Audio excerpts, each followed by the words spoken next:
Ya, Bismillahirrahmanirrahim. Assalamualaikum warahmatullahi wabarakatuh. Waalaikumsalam warahmatullahi wabarakatuh. Gimana Pak? Pak sehat? Alhamdulillah luar biasa semangat. Oke.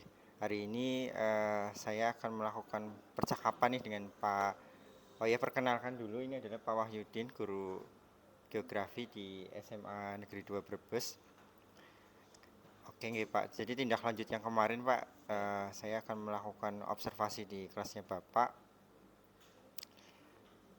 Kira-kira tujuan pembelajarannya yang ingin Bapak capai itu apa Pak?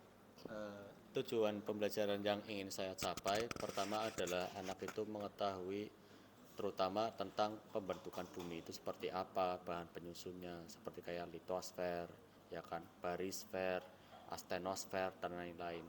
Dan ada tujuan kedua. Tujuan keduanya itu anak itu mengetahui bahwasanya bumi ini tercipta itu karena beberapa fenomena. Fenomena antara lain adalah fenomena itu tektonisme, vulkanisme, dan seisme, dan bagaimana tata cara mereka itu menanggapi fenomena-fenomena tersebut. Itu tujuan yang keduanya. Tujuan yang ketiganya adalah membuat semacam seperti anak itu kreatif ya dalam mengembangkan yang namanya apabila melihat fenomena tersebut itu tanggap daruratnya itu bagaimana ya. Jadi anak tersebut itu bisa memahami bahwasanya bumi kita itu dulu terbentuknya itu seperti apa dan istilahnya manfaat bagi kehidupan itu bagaimana.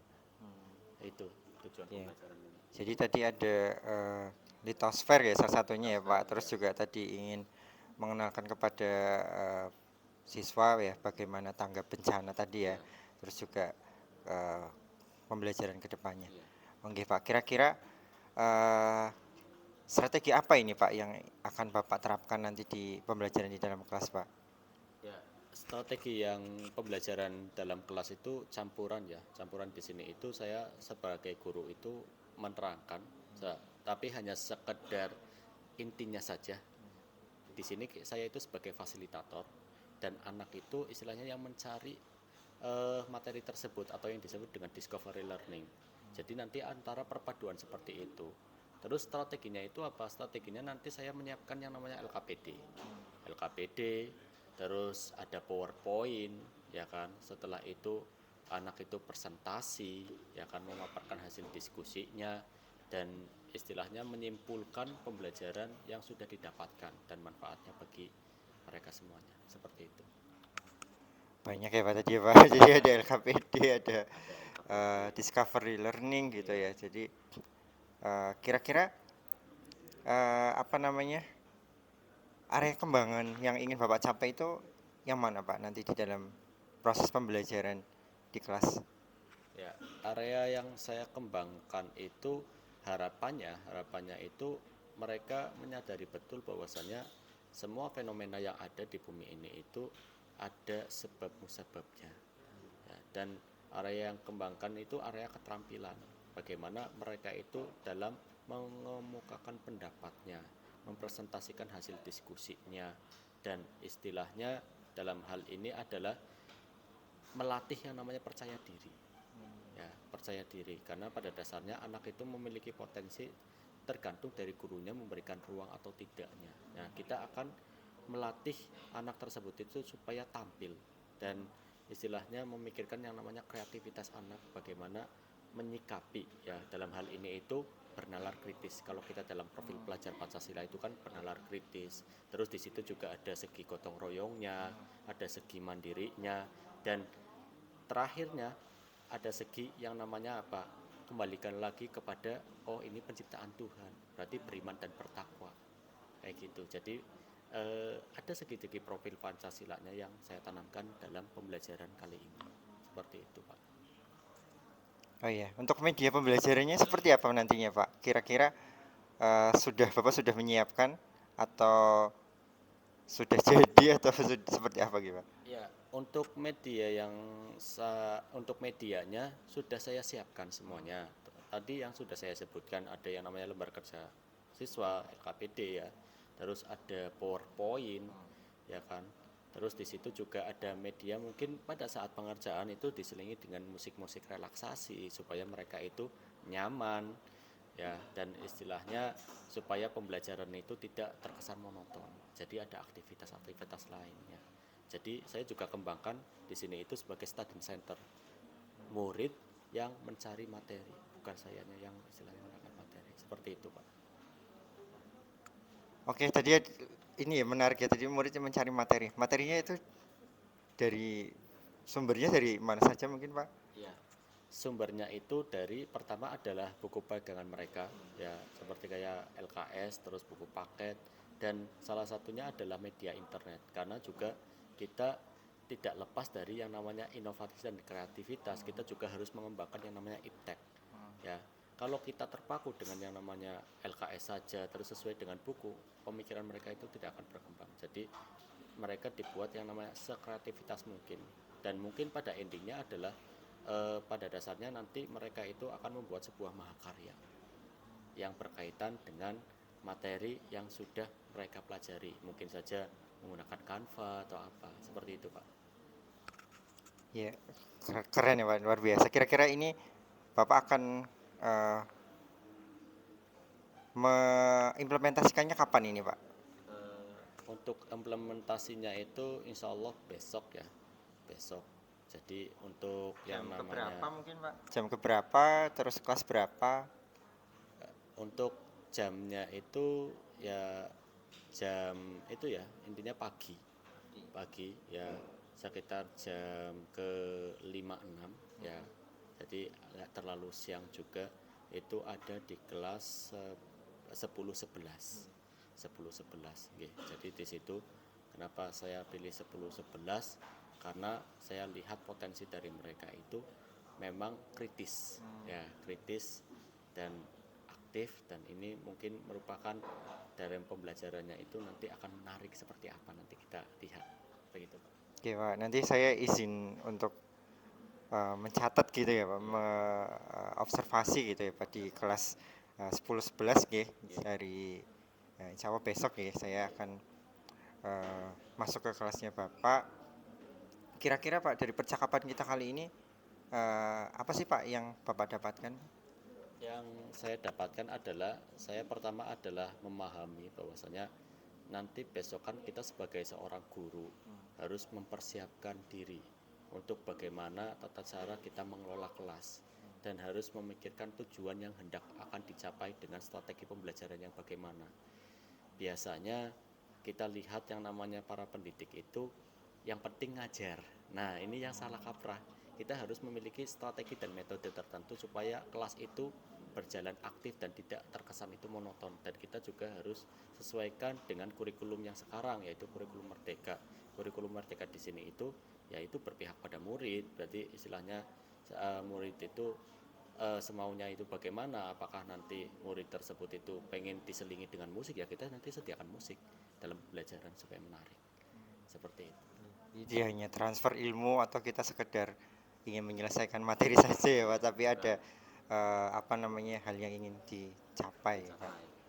Nggih, Pak, terima kasih percakapan pra observasi. Mudah-mudahan Bapak lebih apa ya, memaksimalkan gitu Pak, maksimalkan nanti hasilnya maksimal optimal, dan siswanya senang gitu ya, pembelajaran yang menyenangkan. Terima kasih Pak Wahyudin, sampai ketemu di observasi. Nggih. Terima kasih waktunya Pak. Assalamualaikum warahmatullahi wabarakatuh. Waalaikumsalam warahmatullahi wabarakatuh.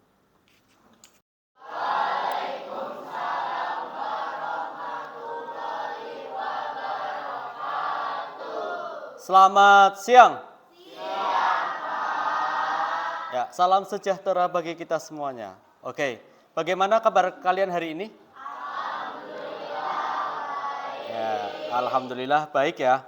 Oke, sebelum Pak Wahyudin menyampaikan materi pada siang hari ini, alangkah baiknya Pak Wahyudin itu menanyakan bahwasanya hari ini itu adakah yang hadir atau adakah yang tidak hadir di kelas ini? Kira-kira nihil ya. Alhamdulillah nihil. Oke, sebelum memulai pelajaran pada siang hari ini, adakah salah satu dari kalian yang akan memaparkan materi yang minggu kemarin? Acungkan tangan, kira-kira siapa? Yang mau memaparkan kemarin itu kira-kira kita sudah belajar apa sih? Acungkan tangan. Oke, silakan Bunga berdiri. Pada pertemuan minggu kemarin, Ya, kita telah membahas mengenai bab 3 yakni litosfer. ya. Litosfer merupakan liputi kerak bumi dan bagian paling atas dari bumi. Oke, Litosfer ini terdiri dari mineral dan batuan. oke. Kemudian pada pertemuan kemarin kita juga membahas tentang struktur lapisan litosfer. Oke. Di mana lapisan litosfer ini dibagi menjadi dua, yakni lapisan sima dan lapisan sial. Sial. Lapisan sima ini kemudian dibagi menjadi dua, yakni kerak benua dan kerak samudra. Selanjutnya setelah lapisan sima dan sial terdapat astenosfer dan barisfer. Selanjutnya setelah membahas mengenai struktur lapisan litosfer, kita juga membahas mengenai pembentuk litosfer. Bebatuan apa saja yang menyusun litosfer? Terdapat batuan beku, batuan sedimen, dan batuan malihan atau metamorf. Kemudian kita juga membahas proses tektonisme, yakni pergeseran lempeng. Di mana proses tektonisme ini menimbulkan yang namanya gerakan orogenerik. Gerakan orogenerik ini yang menimbulkan antara lipatan dan patahan, di mana lipatan ini terdapat dua, yakni yang di bagian paling atas namanya antiklinal dan Di bawah. sinklinal, yang di bawah sinklinal. Kemudian untuk patahan sendiri dibagi menjadi tiga, yakni horst, graben, dan block. Terus selanjutnya terdapat gerakan epirogenik. Epirogenik ini dibagi menjadi dua, yakni epirogenik positif dan epirogenik negatif. Oke, tepuk tangan untuk teman kalian semua. Oke. Yang sudah dipaparkan Bunga itu sangat betul ya. Kita kemarin itu sudah membahas tentang litosfer di bagian awal pertemuan. Nah, kita selanjutnya di hari ini kita akan membahas masih tentang berkaitan dengan bab 3 yaitu tentang litosfer. Saya akan ulang ya review awal yang kemarin. Nah, untuk tujuan pembelajaran ya yang kemarin dan hari ini itu pada dasarnya satu menjelaskan tentang litosfer, ya kan? Kalian itu nanti bisa memaparkan litosfer itu bagaimana. Terus yang kedua itu menjelaskan fenomena tektonisme. Ya, jadi dari fenomena litosfer itu sendiri ada yang namanya tektonisme, ada vulkanisme dan seisme beserta pengaruhnya dalam kehidupan sehari-hari. Dan yang ketiga itu menjelaskan tentang mitigasi bencana yang dilakukan saat terjadinya gerakan vulkanik. Ya, istilahnya pada saat gunung api meletus dan pada saat seismik, yaitu pada saat gempa dalam kehidupan sehari-hari.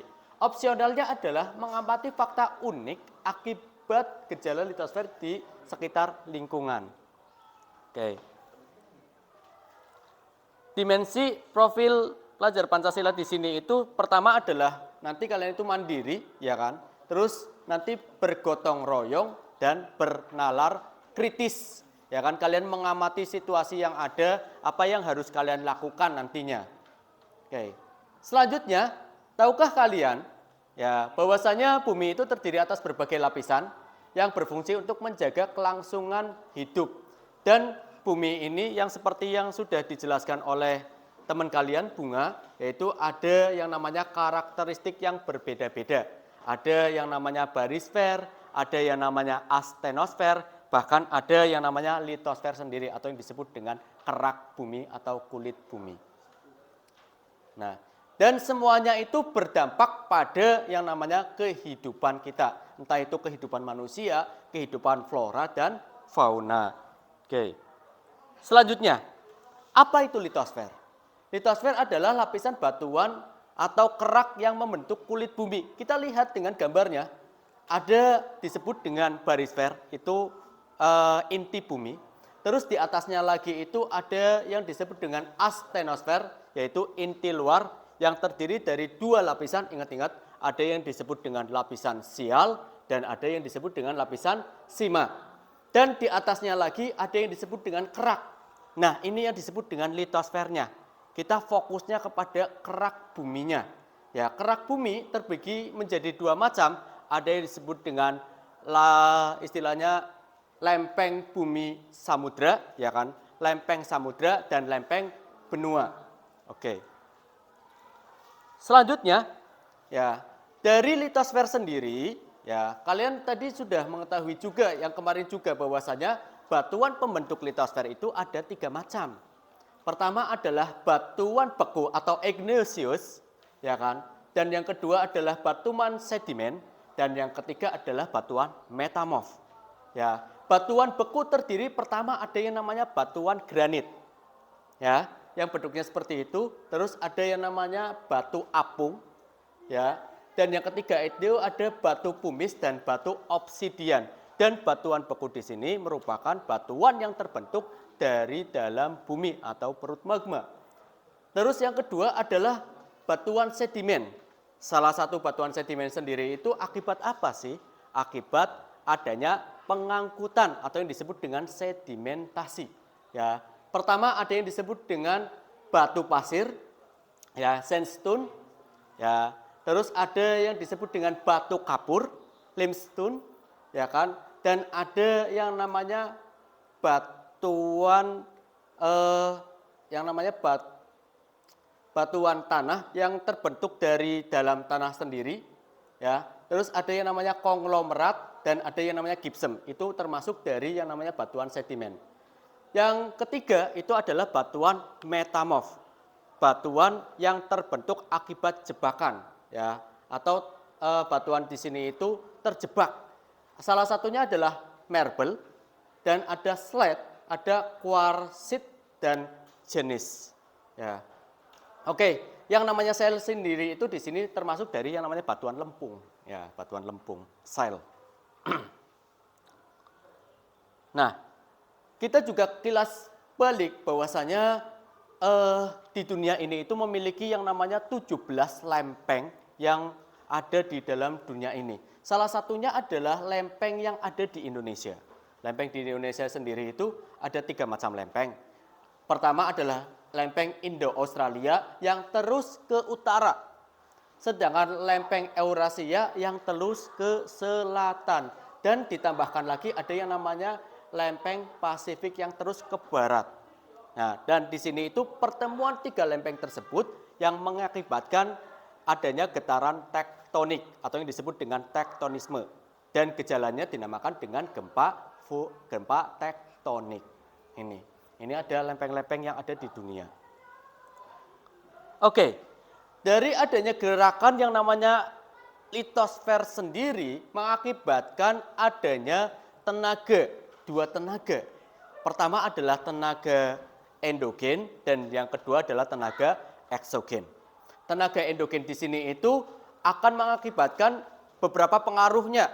Ya, dampak dari tenaga endogen sendiri pertama adalah dampak tektonik. Dampak tektonik sendiri yang tadi disebutkan oleh Bunga, ada yang namanya gerak orogenetik, ada gerak epirogenetik yang menghasilkan patahan dan lipatan. Ya, terus yang kedua, dampaknya lagi adalah gejala vulkanik atau vulkanisme, aktivitas gunung berapi. Ya, dari aktivitas gunung berapi tersebut kita bisa memaparkan yang namanya kehidupan dalam diri kita. Adanya gunung api tentu ada dampak positif dan dampak negatif. Ya kan? Dan yang ketiga yaitu adanya seismik atau gempa atau yang disebut dengan seisme. Nah, gempa sendiri itu terbagi menjadi 3 macam. Ingat-ingat, ada yang disebut dengan gempa tektonik, ada yang disebut dengan gempa vulkanik, dan yang terakhir adalah gempa runtuhan atau yang disebut dengan gempa terban. Oke. Selanjutnya, ya, diskusi kelompok. Ya, saya di sini akan membentuk sekitar 6 kelompok dari kelas ini. Silakan nanti didiskusikan. Ya, pertama adalah buatlah kelompok terdiri dari 3 atau 5 peserta didik. Setiap kelompok mengisi LKPD yang sudah saya sediakan di sini. Ya, cari referensi sumber materi di LKS atau media internet dan paparkan hasil diskusi di depan kelas. Ya, setelah itu saya langsung bentuk kelompoknya dari sekarang. Ya, tidak mengikuti kelompok peta ya, karena di sini itu kalau kelompok peta itu 5 kelompok, sedangkan di sini itu 6 kelompok. Oke, mulai dari sana, silakan, Mbak. 1. 1. 1,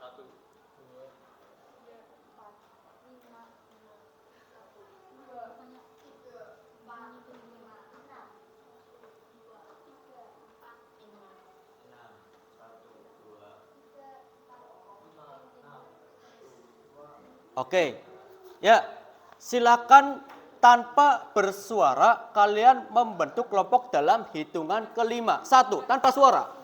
Tanpa kalian membentuk kelompok seperti ini silakan saya itu ada LKPD dan tolong dikerjakan dan diskusikan di teman kalian. Dan ini itu di sana. Oke.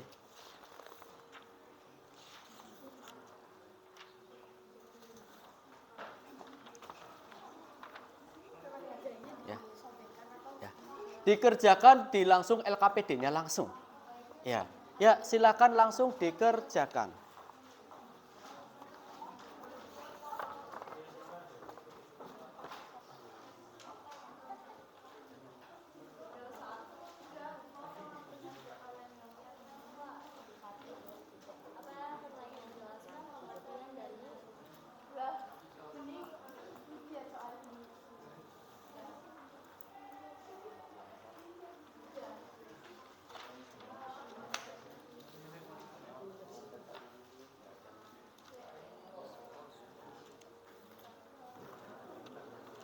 Ya, ini kan jelaskan pengertian tektonisme, ya kan.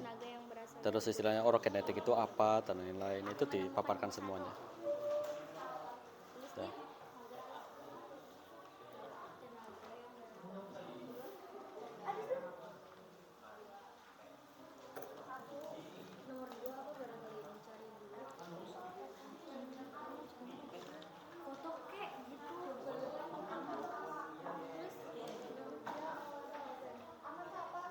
Pengerjaannya dibagi ya supaya nanti cepat. Ya.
Permisi ya, Nok. Aduh, ininya di sini nggak apa-apa ya. Nah, supaya buat lewat.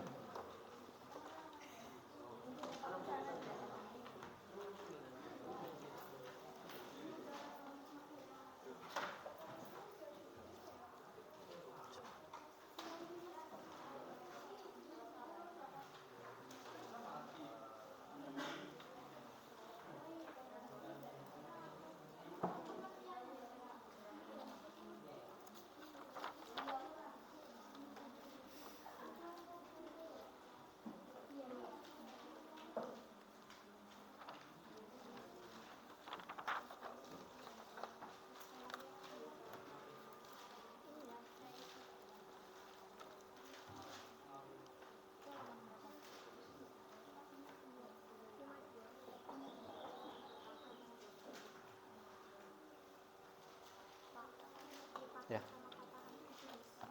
Iya. Itu kan di situ sesuaikan dengan soalnya. Ya. Itu kan ada gerak epirogenetik, itu terdiri dari apa saja, gerak orogenetik itu apa saja.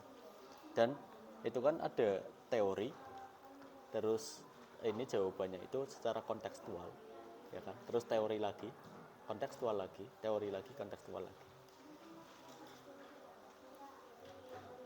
Iya, pengaruhnya ngarang kan? Iya, itu.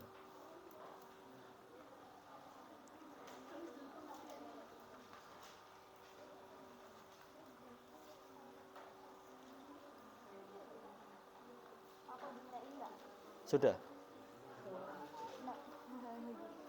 Nanti itu.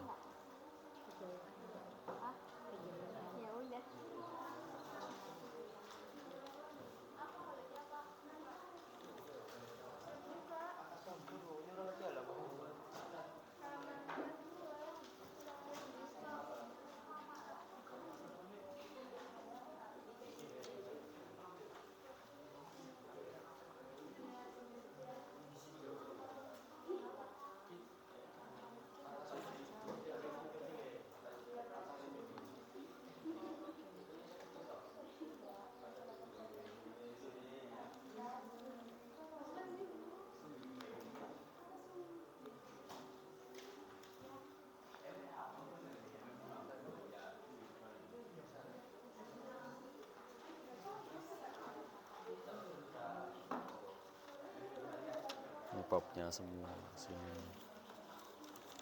Diringkas, Pak. Ya, ini kan, nih, tuh semuanya ada. Iya.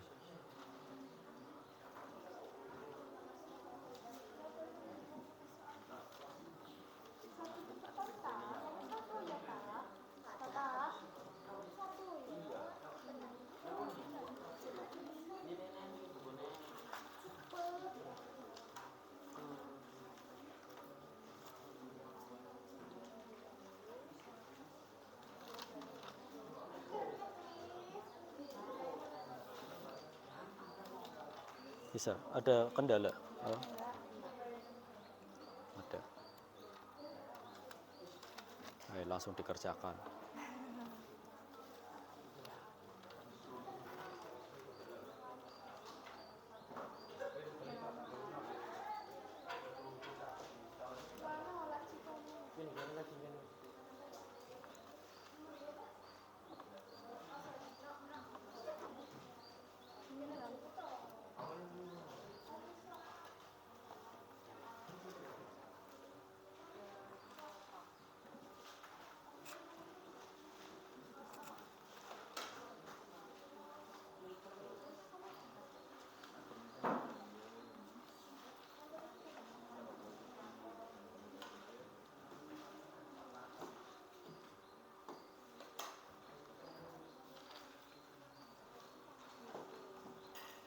Diringkas saja enggak apa-apa. Diringkas saja. Enggak harus semua.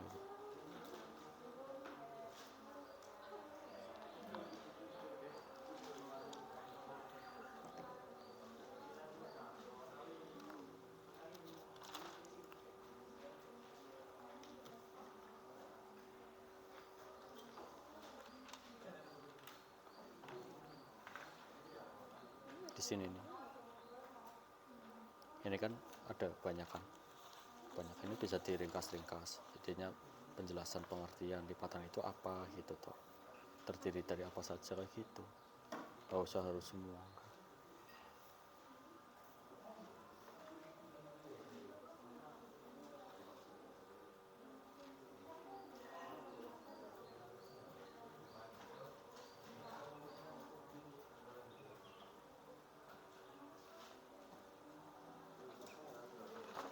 Tek kotek, anak ayam turun berkotek.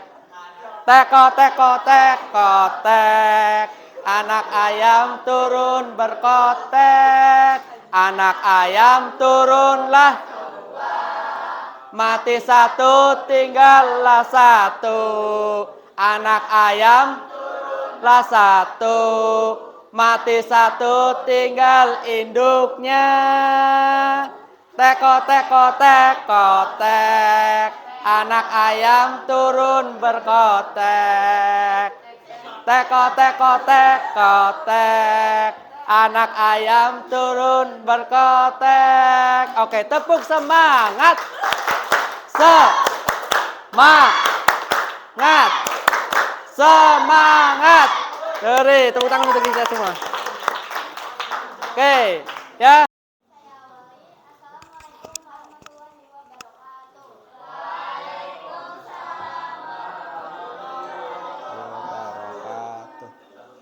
Ini saya akan mempresentasikan hasil jawaban dari lembar kerja peserta didik yang telah diberi oleh Pak Wahyu.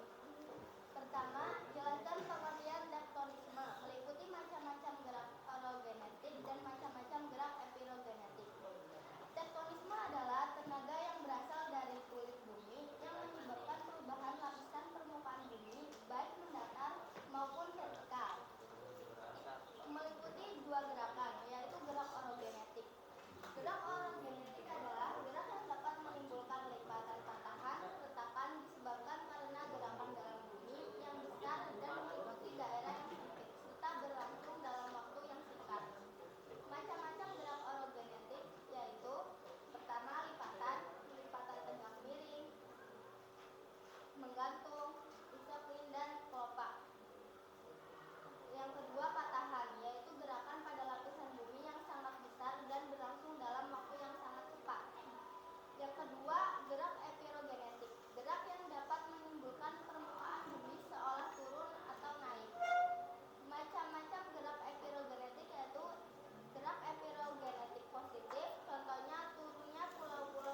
gunung api kerucut atau disebut Krato, gunung api Kubah disebut Maar, gunung api Perisa disebut Tamen. Berdasarkan kekuatannya dibagi menjadi 5, yaitu tipe Hawaii, tipe Stromboli, tipe Vulcano, tipe Merapi, dan tipe Perez atau Plinian. Pertanyaan keempat, jelaskan pengaruh vulkanisme dalam kehidupan sehari-hari. Contoh dampak positif dan negatif. Pengaruh dampak vulkanisme. Pertama, dampak positif, menyuburkan tanah, menyediakan sumber daya mineral, sumber daya energi terbarukan. Kedua, dampak negatif, mendatangkan bencana yang besar. Pertanyaan selanjutnya yaitu jelaskan pengertian seisme dan tsunami, meliputi istilah dalam gempa dan klasifikasi gempa. Seisme adalah sentakan atau gerakan yang bersumber dari kerak bumi, patahan ataupun pergeseran akibat aktivitas tektonisme, vulkanisme, atau tanah luntur. Istilah dalam seisme itu hipocentrum, epicentrum, isolista, honosista, dan makroseisme. Klasifikasi gempa. Berdasarkan penyebabnya ada gempa runtuh dan gempa vulkanik. Berdasarkan epicentrumnya ada berdasarkan bentuk epicentrumnya, berdasarkan letak epicentrumnya, berdasarkan kedalamannya, dan berdasarkan intensitasnya.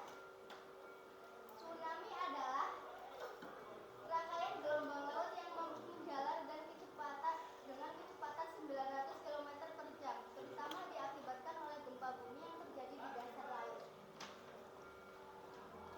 Selanjutnya, jelaskan pengaruh seisme dalam kehidupan sehari-hari. Pertama, mengetahui jenis mineral yang ada di dalam bumi, mengetahui struktur lapisan kulit bumi, menentukan jenis dan kekuatan konstruksi bangunan. Pertanyaan terakhir, jelaskan mitigasi yang dilakukan kalian saat terjadi bencana vulkanisme dan seisme di lingkungan kalian. Pertama, mendirikan bangunan sesuai aturan beku. Kedua, kenali lokasi bangunan tempat Anda tinggal. Ketiga, siapkan peralatan seperti senter, P3K, makanan instan. Terakhir, catat nomor telepon penting.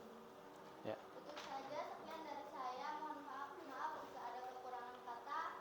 Saya akhiri. Wassalamualaikum warahmatullahi wabarakatuh. Waalaikumsalam warahmatullahi wabarakatuh. Tepuk tangan untuk teman kalian. Ya. Ini presentasi yang sangat bagus. Ya, silakan salah satu. Kesimpulan pada pembelajaran hari ini. Hari ini kita mengerjakan LKPD, dan dari LKPD ini kita semua telah belajar mengenai apa itu tektonisme, macam-macam gerak orogenetik, dan macam-macam gerak epirogenetik. Kemudian yang kedua, kita juga telah belajar tentang pengaruh lipatan dan patahan sebagai pergerakan tektonisme bagi kehidupan manusia, flora, dan fauna.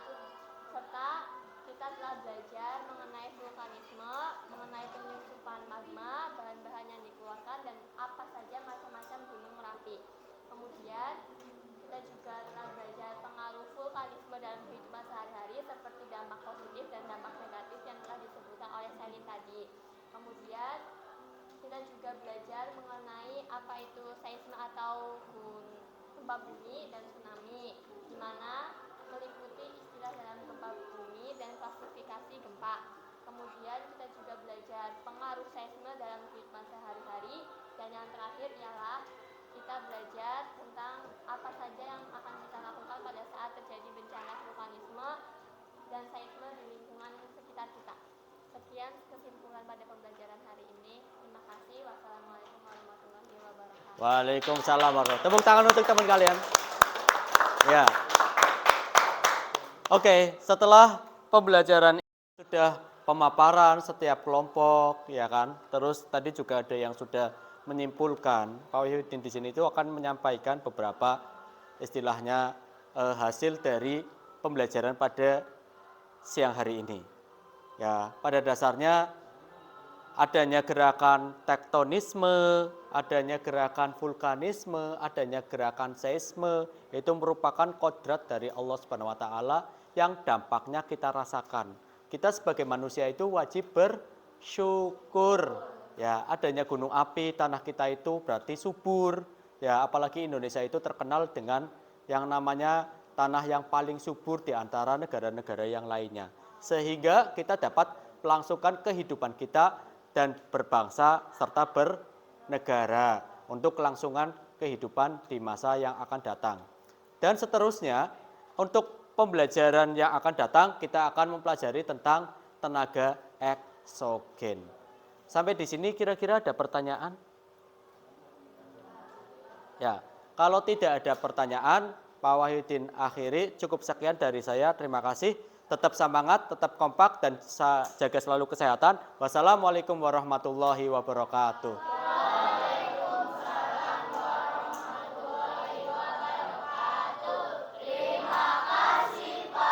Ya, sama-sama. Ya, terima kasih ya. Ya. Waalaikumsalam warahmatullahi wabarakatuh. Apa kabar Pak Wahyudin? Alhamdulillah baik, Mas Adit. Oke. Di sini juga ada Pak Rudianto. Pak, sehat Bapak? Alhamdulillah sehat.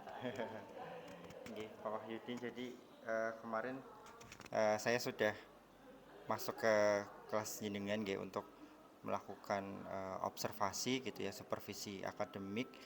Saya sudah masuk ke dalam kelas jenengan, terus saya memantau, melihat apa yang aktivitas yang ada di dalam kelas nih Pak. Jalannya proses observasi pembelajaran di kelas yang Bapak lakukan.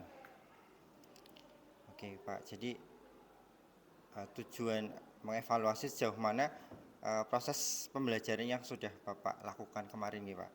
Jadi untuk pertanyaannya seperti ini Pak, mungkin bagaimana perasaan Bapak terkait dengan jalannya kegiatan observasi kelas yang sudah berlangsung? Ya, kalau perasaan saya sih, alhamdulillah ya, dalam pembelajaran itu sangat lancar dan partisipatif anak juga sangat meyakinkan. Ya, terlebih apalagi dalam pembelajaran, khususnya pembelajaran yang kemarin saya sampaikan, itu pembelajaran yang berkaitan dengan kontekstual atau kehidupan anak sehari-hari. Jadi tidak melulu hanya teori saja, ada faktanya, ada, dan mereka juga sudah bernalar kritis terkait dengan apa yang harus mereka lakukan apabila terjadi sebuah fenomena tersebut. Misalnya kayak kemarin kan saya sudah menerangkan apa itu litosfer, terus apa itu tadi yang namanya tektonisme, menghasilkan yang namanya gempa, apa yang harus dilakukan, vulkanisme, apa yang harus dilakukan, dan lain-lain. Ya, itu kan mereka akhirnya bernalar kritis sendiri itu dapat apa yang harus mereka lakukan itu. Dan terus untuk antisipasinya itu bagaimana? Mereka dapat memberikan sebuah keputusan sendiri. Tugas saya hanya sebagai fasilitator, maksudnya hanya sebagai menyampaikan sedikit materi, fasilitator kepada mereka, dan mereka yang akan mencari materinya sendiri dan akan menjawab sebuah fenomena yang ada dalam itu. Mereka yang menjelaskan. Seperti itu, Pak. Jadi luar biasa Bapak sudah menerapkan student center ya, jadi tidak hanya teacher center, tapi Bapak sebagai fasilitator, artinya memantau saja dan memberikan mungkin penguatan ya Pak. Kira-kira Bapak bisa ceritakan kembali Pak area pengembangan yang Bapak lakukan di dalam kelas, kemudian langkah-langkah atau tahapan pembelajaran apa yang sudah Bapak lakukan di dalam kelas? Khususnya untuk area pengembangan yang saya lakukan itu pertama yaitu berdasarkan terutama awal mula dari pembelajaran kan tujuan terlebih dahulu. Apa sih yang harus disampaikan, ya kan? Terus anak didik itu harus bisa apa setelah mempelajari itu. Jadi saya fokus areanya pengembangan itu. Area pengembangan yang tujuan saya yang itu anak itu dapat menjelaskan yang namanya fenomena litosfer. Tadi tektonisme, vulkanisme, dan seisme. Setelah itu anak itu dapat memaparkan hasil dari yang namanya diskusi terkait fenomena yang ada, dan mereka juga pernah merasakan juga dulu kan di Brebes juga pernah yang namanya merasakan gempa, apa yang mereka rasakan dan mereka itu panik apa tidak kayak gitu. Jadi mereka itu cerita seperti itu area pengembangannya. Terus area pengembangan yang lain yang saya paparkan adalah pada saat istilahnya pekerjaan LKPD. LKPD itu kan berarti seperti kayak asesmen seperti itu. Ya, tapi asesmen di sini itu asesmen bukan pilihan ganda, melainkan hanya pengerjaan soal-soal yang berkaitan dengan fenomena yang ada itu. Terus area pengembangan yang saya lakukan juga yaitu berkaitan dengan media. Ya, media pembelajaran. Jadi media pembelajaran tersebut itu saya kembangkan sebaik mungkin disertai dengan video supaya mereka itu dalam menyampaikan sebuah fenomena dan dapat memaparkan fenomena tersebut dengan kritis. Terus langkah-langkah apa yang sudah saya lakukan? Nah ini kemarin kan saya jujur saja ya Pak Adi juga istilahnya sudah mengetahui dan memberitahu saya apa ya kira-kira apa ya. Kemarin itu saya lupa langkah-langkahnya. Ada sedikit langkah-langkah yang saya tidak sesuai dengan modul. Salah satunya adalah kelupaan berdoa. Nah ini ya, jadi ke depan saya pengembangan jangan sampai langkah-langkah tersebut itu lupa ya. Misalkan dalam pembelajaran saking semangatnya saya lupa tidak berdoa terlebih dahulu. Harusnya kan berdoa. Harusnya berdoa ya kan. Setelah itu baru istilahnya apersepsi. Ya, apersepsi istilahnya materi-materi yang kemarin. Ya, sebelum itu juga harusnya kan kalau semua untuk mengecek anak-anak siap atau oke kan saya sudah seperti itu. Cuman yang itu doanya saja. Sampai penutup juga saya lupa doa lagi kayak gitu. Karena adanya akibat saking semangatnya anak, antusiasme anak dan saya juga semangat dan akhirnya lupa itu.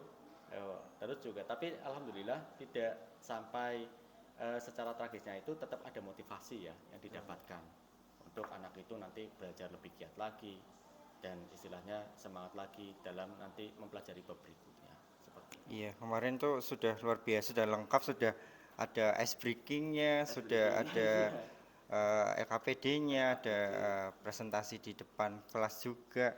Mungkin hanya berdoa tadi ya Pak, tapi berdoa itu mungkin hal yang penting ya Pak. Mungkin dalam kompetensi sosial emosional itu masuk ke dalam manajemen diri ya Pak. Jadi biar anak itu terbiasa ya Pak untuk berdoa seperti itu.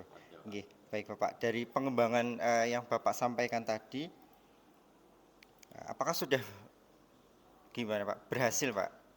Untuk pengembangan yang Atau ada mungkin ada Bapak punya kendala-kendala dalam pengembangan tadi? Nggih. pengembangan tadi. Untuk kendalanya adalah sedikit sih, tapi kendalanya adalah yang namanya anak kalau pada saat mengelompok itu. Nah, itu kan membutuhkan waktu yang lama.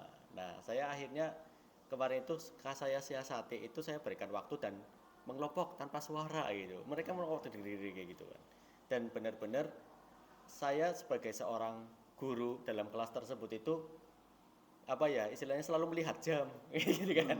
Iya, karena kalau semua tidak melihat jam antara saya istilahnya mereka berdiskusinya itu berapa menit tidak dibatasi ya kan dengan istilahnya dengan soal itu jumlahnya berapa terus nanti tidak ada presentasi dan lain-lain jadi akhirnya kan saya batasi supaya nanti ada presentasi dan pemaparan kalau seperti itu kan berarti anak itu tidak ada waktu untuk ngobrol.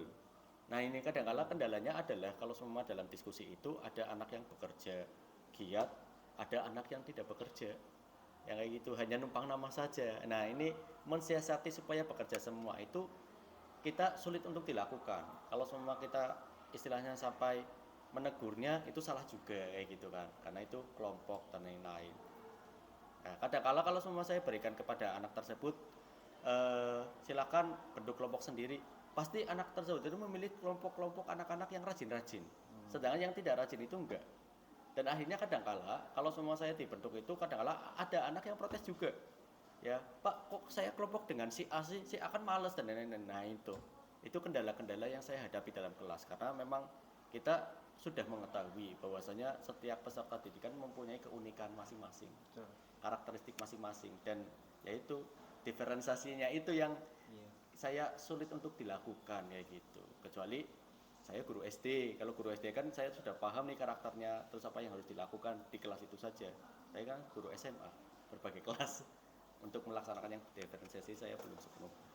Tapi Bapak sudah pernah melakukan itu, asesmen diagnostik itu untuk diferensiasi? Untuk diferensiasi itu saya belum ya, baru kemarin itu saya pengelompokan tok. Baru pengelompokan tok, istilahnya mana anak yang kayaknya itu bisa mengerjakan hal mudah itu, dan mana yang istilahnya anak yang sedang, dan mana itu anak yang keterlambatan. Dan ini juga saya masih mempelajari itu diferensiasi, jadi belum sepenuhnya saya lakukan. Itu lewat apa Pak? Lewat pertanyaan pemantik atau apa mungkin Bapak yang sudah Bapak lakukan untuk tadi untuk mencoba untuk diferensiasi? Diferensiasi itu biasanya saya melakukannya lewat soal dasar. Ya, itu kan biasanya dalam setiap bab itu ada pertanyaan pemantik. Nah, itu kan sebagai dasar atau yang disebut dengan pretest terlebih dahulu. Ya, entah itu hanya cukup 3 soal atau berapa soal, tapi dari situ kita sudah mengetahui nih, ada anak yang istilahnya berpikir secara cepat, berarti sudah mempelajari lebih lanjut, dan anak yang istilahnya tidak berpikir cepat, bahkan ada anak yang sama sekali itu bingung mau mengerjakan apa. Karena biasanya dalam tes itu saya istilahnya close book, tutup buku. Karena di pembelajaran yang sebelumnya saya sudah memberikan aba-aba, silakan nanti di bab selanjutnya pelajari bab ini, dibaca.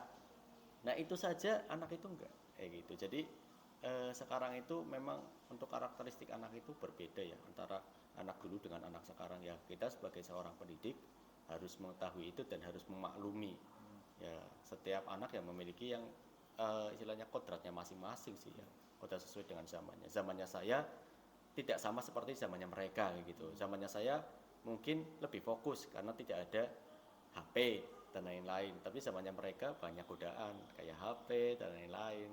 Karena ada juga dalam kelas itu mereka tidak peduli adanya guru, tetap main HP saja. Ada yang seperti itu. Itu sih. Terkait dengan HP tadi ya Pak, kayaknya seru Pak. Itu kira-kira Bapak melarang siswa untuk bermain HP atau tidak, atau mungkin justru bisa mencari hal-hal yang positif, cari referensi di internet atau pemanfaatan teknologi dalam pembelajaran Pak.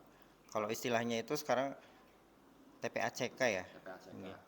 Ya, kalau HP sendiri di sekolah kita juga sudah menganut pada yang namanya istilahnya teknologi yang dikembangkan. Jadi saya tidak melarang untuk penggunaan HP. Namun ada dasarnya, ada waktunya itu HP itu digunakan dan tidak digunakan.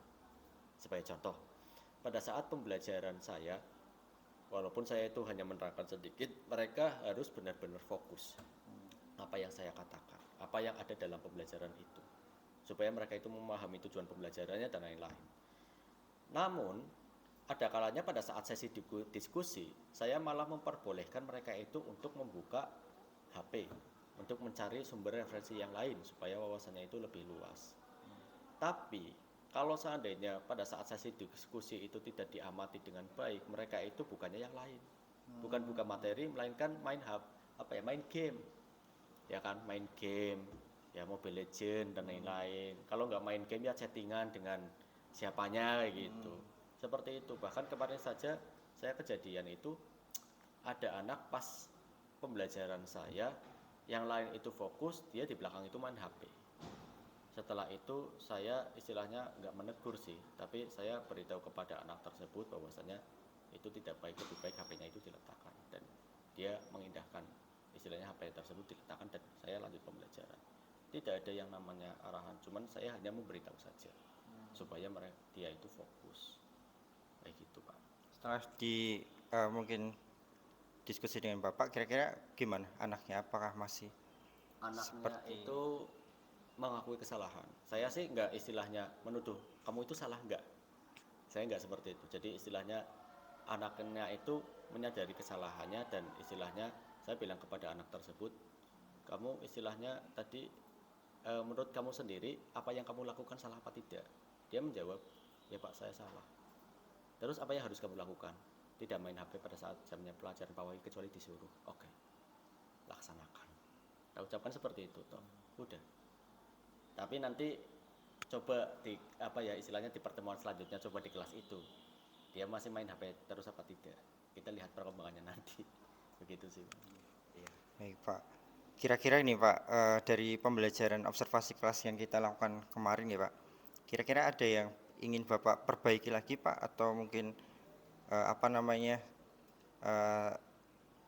dioptimalkan gitu Pak, biar ke depan lebih baik lagi gitu Pak. Ya, mungkin saya saya optimalkannya itu pertama adalah butuh yang namanya media secara real ya.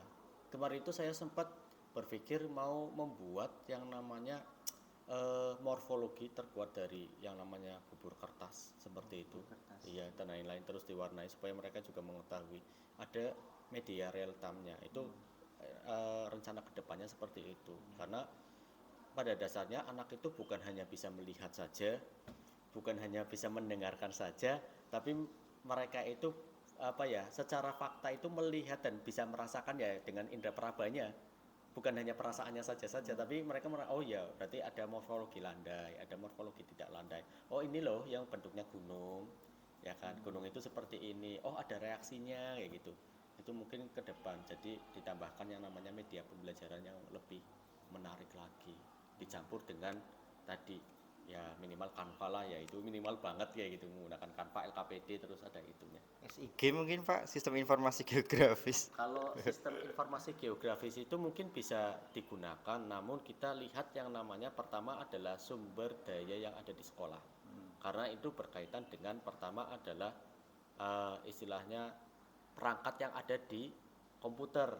Itu yang pertama. Terus yang kedua itu kalau di sepanjang di pembelajaran geografi, SIG itu tidak mempelajari sepenuhnya dan harus itu, tidak hanya sebagai dasar-dasarnya saja. Yang sepenuhnya itu nanti pada saat mereka melanjutkan perguruan jenjang tinggi, ya perguruan tinggi. Ini bisa berkolaborasi dengan guru yang lain. Bisa, ya gitu, untuk SIG dan lain-lain. Dan ada beberapa memang yang nyatanya itu di pembelajaran geografi itu hampir mirip-mirip.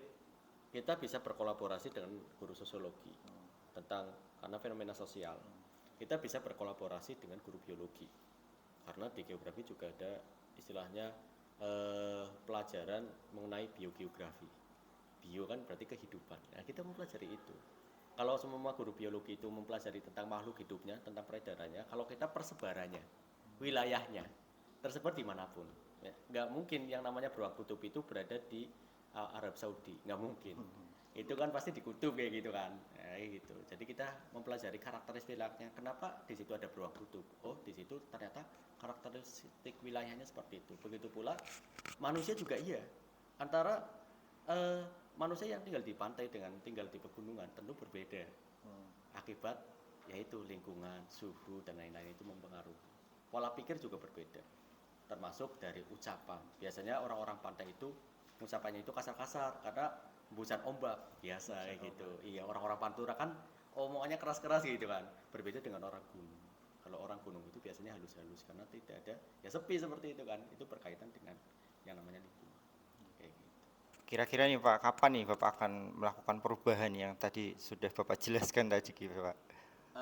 Perubahan yang saya lakukan kira-kira itu ya secepatnya ya kemungkinan besar. Cuman kita juga harus istilahnya memperhatikan bab itu kayak gitu. Kira-kira itu kalau semua ini kan sudah berakhir ini bab istilahnya litosfer, terus ini menjumpai yang namanya atmosfer sendiri, berarti di tahun berikutnya mungkin sudah saya tak perbaiki lagi lebih baik lagi kayak gitu.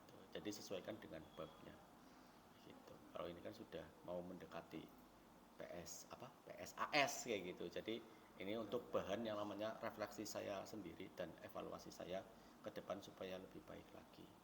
Dan ini juga saya harapannya sih dari MGMP jurusan saya sendiri itu setiap semester itu harus menghasilkan produk. Nah, ini yang nanti saya tekankan. Kalau di semester ini tadi saya tidak membuat yang namanya bubur kertas yang untuk morfologinya, tapi melainkan buatnya peta. Luar biasa ya Pak. Ini Pak, terima kasih Pak. Ini saya tunggu nih Pak, nanti Pak hasil perubahan dari Bapak ini. Saya tunggu ceritanya Pak. Terima kasih Pak Wahyudin di serangkaian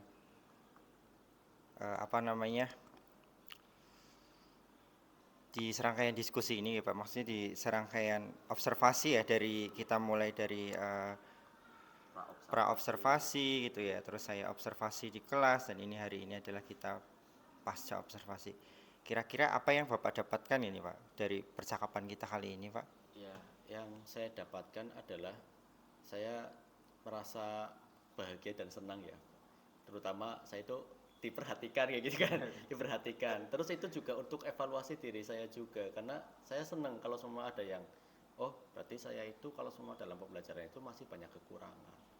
Dan guru yang baik adalah yang terus belajar, kayak gitu kan. Jadi saya sebisa mungkin masih tetap belajar, bukannya saya itu apa, tapi saya sebisa mungkin harus terus tetap belajar, harus tetap istilahnya maju, supaya anak-anak juga rata-rata nih, anak-anak sekarang generasi Z itu sudah mengetahui beberapa aplikasi gitu, sedangkan gurunya itu tidak. Nah, bagaimana mungkin kita itu bisa mengajar kalau semua kita itu tidak menyelami dunianya sendiri mereka kayak gitu kan. Kita juga harus menyelami dunia mereka. Mereka itu sukanya bagaimana, pembelajarannya itu dari bentuk apa, ya kan.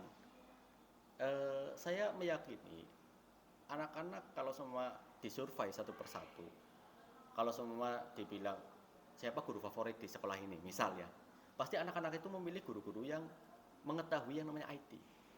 Oh iya Pak. Iya kayak gitu, yang mengetahui IT, yang istilahnya tentang metode pembelajaran dan istilahnya strategi pembelajaran yang menarik, itu maka mungkin akan anak-anak itu favoritnya seperti itu. Tidak seperti, mohon maaf, guru-guru kita dulu kan, mohon maaf ya, monoton, hanya menggunakan metode ceramah, istilahnya tugas yang rangkum kayak gitu. Itu kan berarti cara-cara lama. Kita sebisa mungkin tanpa mengindahkan itu, tapi kita diarasemenkan atau istilahnya ditambahkan apa supaya anak-anak itu menarik dalam pembelajaran kita. Buktinya anak menarik dalam pembelajaran kita adalah pada saat kita itu pembelajaran, anak itu merasa senang dan kok tidak terasa ya pembelajarannya. Nah, itu buktinya ya. Salah satunya tadi saya mau meninggalkan saja itu anak agak gimana gitu. Itu berarti kan sudah ada kenyamanan terkait pembelajaran yang kita sampaikan. Tidak jenuh, tidak apa kayak gitu toh. Itu sih, Pak. Luar biasa ini. Terima kasih Pak Wahyudin. Mudah-mudahan dari jawaban Bapak itu tadi juga proses kedepannya akan melakukan perubahan yang secepatnya. Mudah-mudahan dapat terrealisasikan ya Pak, dan bisa menciptakan pembelajaran yang berpihak pada murid, yang menyenangkan dan pembelajarannya lebih optimal. Nggih. Matur nuwun Pak Wahyudin. Mungkin Pak Rudi barangkali mau ini cukup. Nggih, nggih. Matur nuwun, terima kasih. Assalamualaikum warahmatullahi wabarakatuh. Waalaikumsalam warahmatullahi wabarakatuh.